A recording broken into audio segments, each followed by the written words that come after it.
Hello friends, वंश का GS centre में आप लोग का स्वागत है। फ्रेंड्स, हम आप लोग के लिए करंट अफेयर्स का सीरीज चला रहे हैं जिसका अगला कड़ी यह है। तो इससे पहले भी कई वीडियो अपलोड कर दिया गया है, उसको भी आप लोग देखिएगा। आज का करंट अफेयर्स देखते हैं। तो चलिए शुरुआत करते हैं।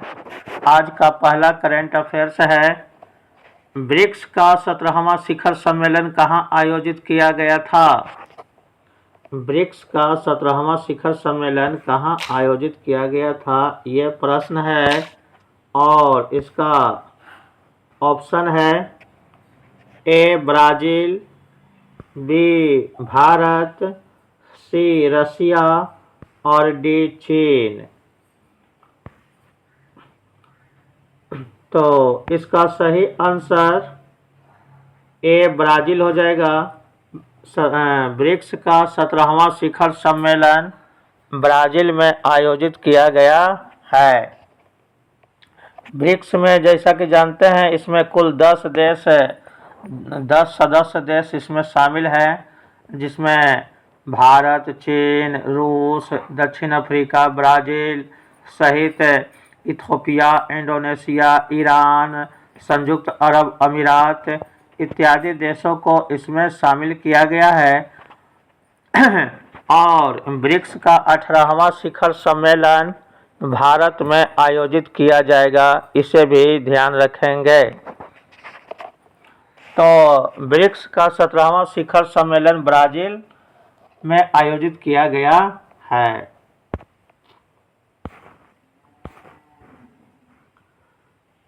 अगला प्रश्न है, समाचारों की सुर्खियों में रहे स्पेक्ट जगुआर जेट के संदर्भ में निम्नलिखित कथनों पर विचार कीजिए।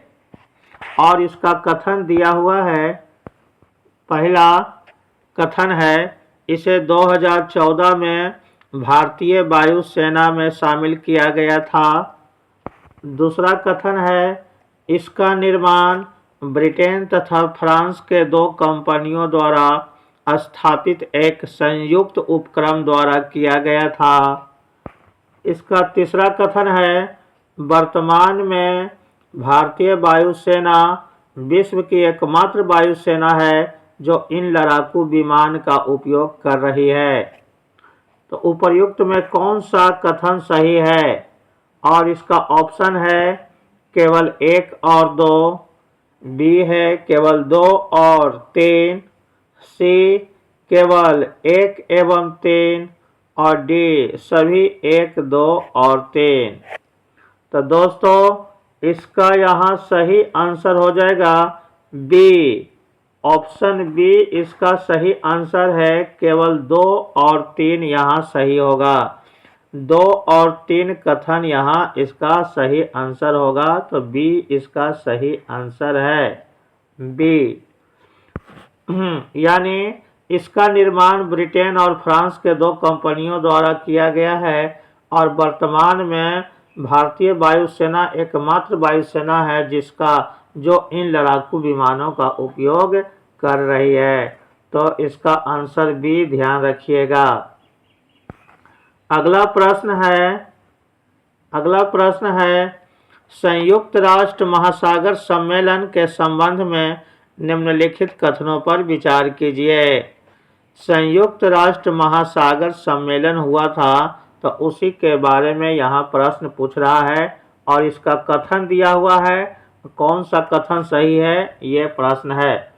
तो इसका पहला कथन है, तीसरा संयुक्त राष्ट्र महासागर सम्मेलन 2025 में फ्रांस के निस शहर में आयोजित किया गया है। दूसरा कथन है, इस सम्मेलन में सतत विकास लक्ष्य के प्राप्ति हेतु वैश्विक प्रतिबद्धताओं को प्रमुखता प्रदान किए गए हैं। और तीसरा कथन है, इस सम्मेलन में हमारा महासागर हमारा भविष्य त्वरित कार्यवाही के लिए एकजुट घोषणा को अंगीकृत किया गया है। उपर्युक्त में से कौन सा कथन सही है? तो यहाँ ऑप्शन दिया हुआ है, ए केवल एक कथन सही है, बी केवल 2 कथन सही है, सी सभी तीनों कथन सही है और डी इनमें से कोई कथन सही नहीं है। तो दोस्तों यहाँ इसका सही आंसर सी हो जाएगा। सभी तीनों कथन इसमें सही है। इसमें महासागर सम्मेलन से संबंधित तीनों कथन यहाँ सही है। तो आंसर सी इसको ध्यान रखेंगे। चलिए अगला प्रश्न है, वर्ष 2025 के पहले छमाही में भारत के खनिज तेल आयात का सबसे बड़ा आपूर्तिकर्ता देश कौन सा रहा है? प्रश्न है कि 2025 के पहले छमाही में भारत के खनिज तेल आयात का सबसे बड़ा आपूर्तिकर्ता देश कौन रहा है? और इसका ऑप्शन है सऊदी अरब, बी है संयुक्त अरब अमीरात, सी ईरान और डी है रसिया। तो जैसा कि आप लोग जानते हैं कि अभी भारत सबसे ज़्यादा खनिज तेल का आयात रसिया से कर रहा है। अब काफ़ी कम कीमतों पर कर रहा है। तो यहाँ इसका सही आंसर हो जाएगा रसिया, डी। 2025 के पहले छमाही में सबसे अधिक खनिज तेल का आपूर्तिकर्ता देश रसिया रहा है। रसिया काफ़ी कम कीमत पर भारत को खनिज तेल आपूर्ति कर रहा है। तो यहाँ इसका सही आंसर रसिया देंगे। और रसिया से तेल मंगवाने के कारण अभी डोनाल्ड ट्रंप जो है भारत पर कई प्रकार के टैक्स लगा रहे हैं ताकि रसिया से भारत तेल आयात ना करे। इसको लेकर भारत अमेरिका के बीच काफ़ी विवाद भी चल रहा है। तो दोस्तों यहाँ इसका सही आंसर डी रसिया होगा।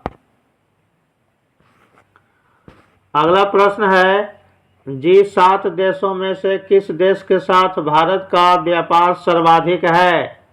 G7 देशों में 7 विकसित देश शामिल है।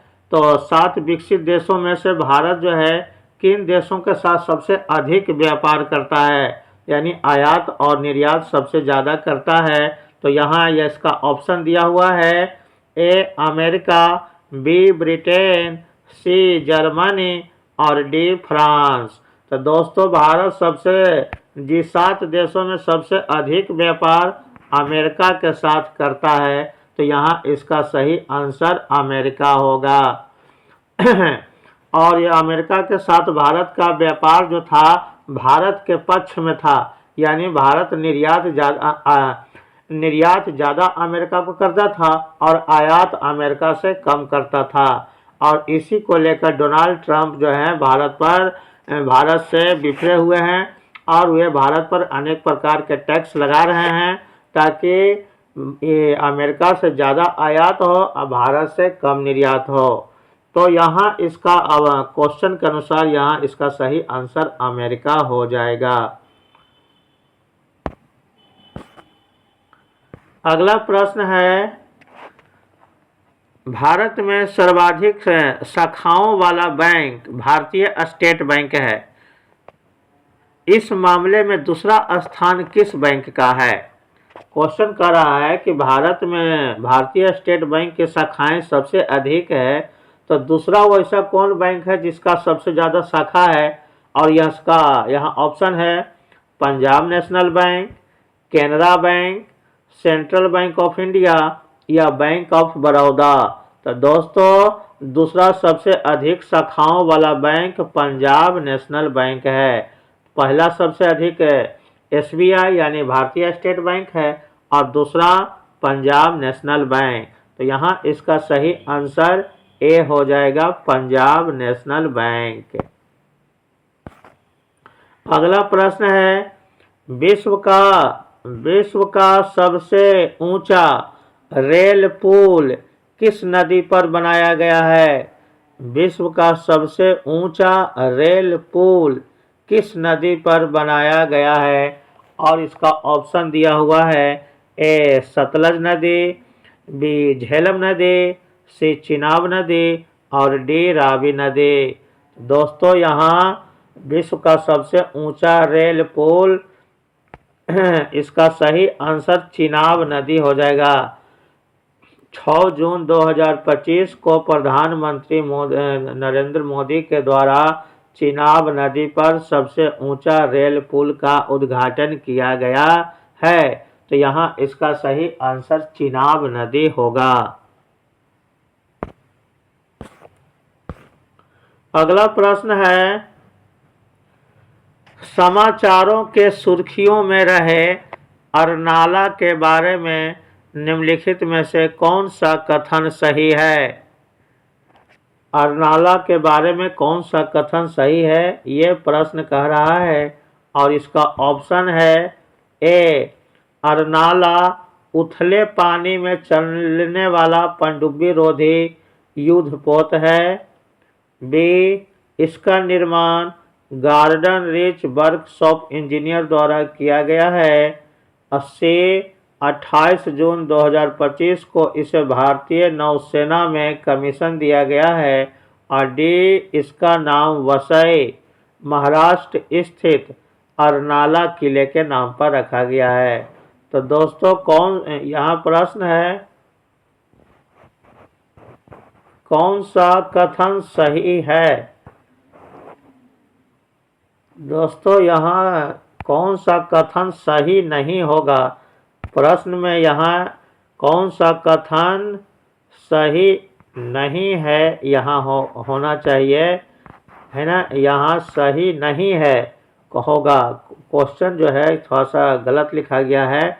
यहाँ क्वेश्चन अरनाला के बारे में कौन सा कथन सही नहीं है क्वेश्चन होगा। और यहाँ इसका बी वाला आंसर सही होगा। इसका निर्माण गार्डन रिच वर्कशॉप इंजीनियर द्वारा किया गया है, ये गलत आंसर है, ये सही नहीं है। बाकी तीनों सही है। अरनाला उथले पानी में चलने वाला पनडुब्बी रोधी युद्धपोत है, ये भी सही है।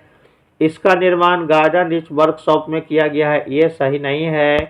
और सी, 28 जून 2025 को भारतीय नौसेना में कमीशन दिया गया, ये भी सही है। और डी, इसका नाम वसई अरनाला किले के नाम पर रखा गया है, ये भी सही है। तो यहाँ सही नहीं है बी, बी जो है यहाँ सही नहीं है। तो यहाँ क्वेश्चन कौन सा कथन सही नहीं है ये होना चाहिए, और इसका आंसर बी होगा।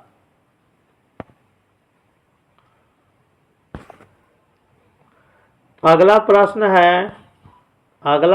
है, भारत के किस कृषि विश्वविद्यालय द्वारा विकसित बीज एक्सियोम मिशन के अंतर्गत अंतरिक्ष में ले जाया गया है? दोस्तों अभी एक्सियोम मिशन के तहत अंतरिक्ष में हमारे एक वैज्ञानिक गए थे नासा के द्वारा। तो वो अपने साथ एक विकसित बीज ले गए थे। तो वो किस विश्वविद्यालय के द्वारा बनाया गया था वो प्रश्न कह रहा है। तो इसका ऑप्शन है पंजाब कृषि विश्वविद्यालय, डी, गोविंद बल्लभ कृषि विश्वविद्यालय, सी, केरल कृषि विश्वविद्यालय, और डी, तमिल कृषि विश्वविद्यालय।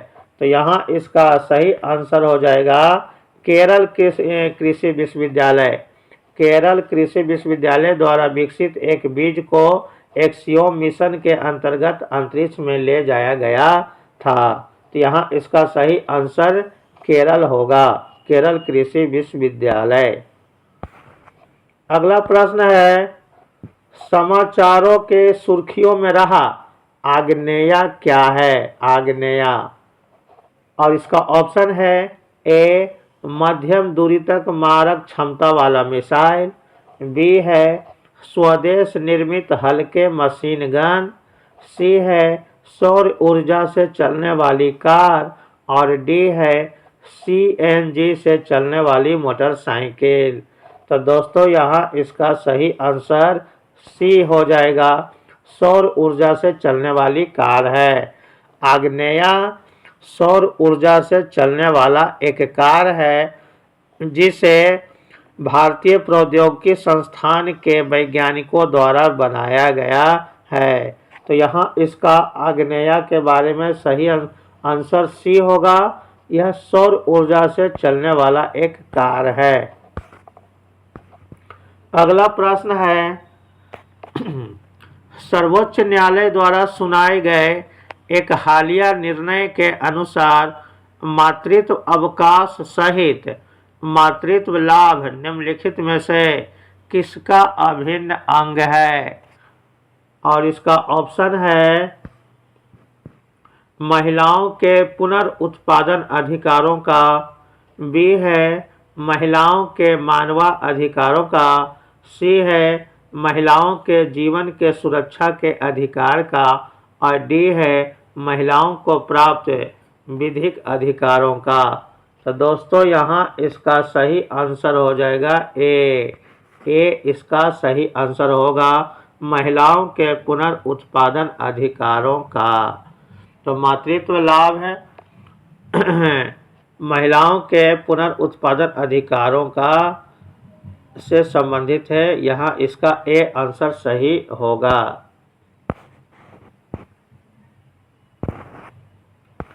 अगला प्रश्न है अभी हाल ही में भारत के किस शहर को विश्व स्वास्थ्य संगठन के एज फ्रेंडली सिटीजन नेटवर्क में शामिल किया गया है?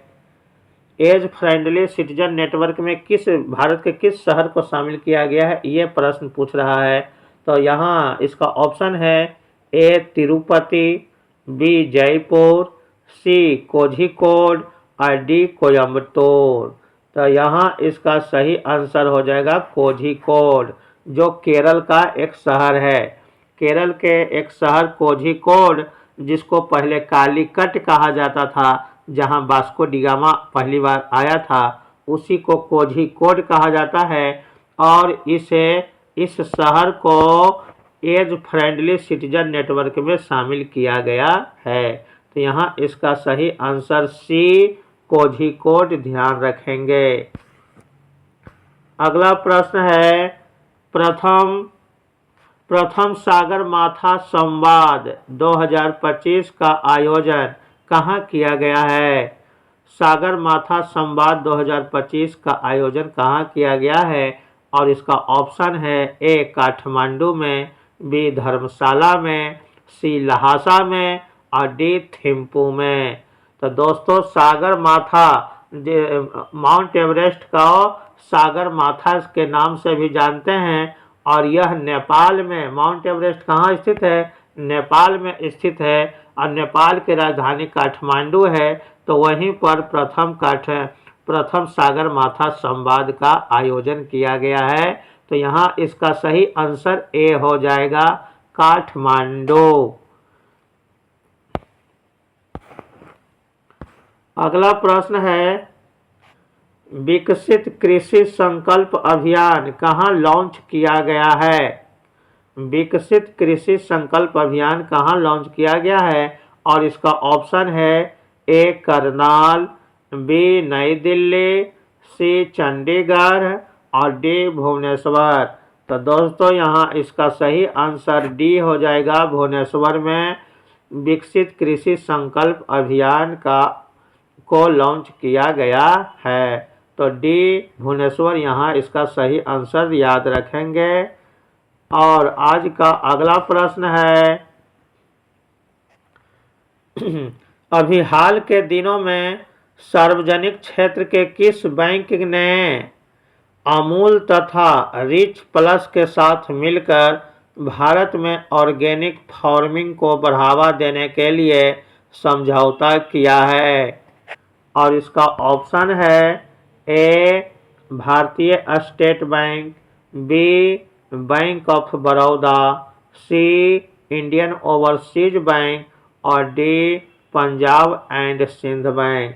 तो दोस्तों यहाँ इसका सही आंसर सी हो जाएगा, इंडियन ओवरसीज बैंक।